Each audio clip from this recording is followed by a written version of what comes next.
كمال الوجود بذكر الإله وتصفو الحياة.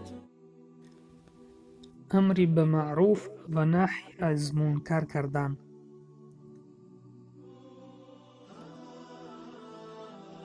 به نام عزت پاک با عرض سلام و ادب و احترام. الله سبحانه و تعالی می فرماید: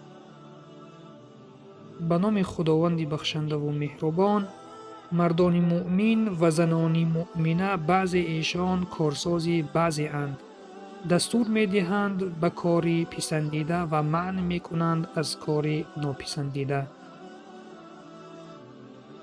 پیامبر اکرم صلی الله علیه و سلم فرمودند: هرگاه کسی از شما کاری بدی را دید، باید آن را به دست خویش تغییر دهد. اگر نتوانست، باید به زبان خود آن را منع کند و اگر نتوانست، باید به دل خود، و این ضعیفترین مرتبه ایمان است.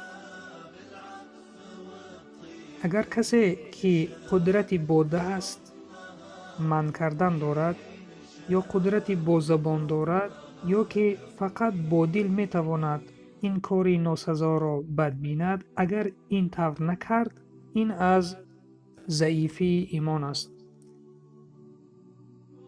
پس برادر و خواهر ایمانیم، از این آیت و حدیث ما باید درس عبرت بگیریم.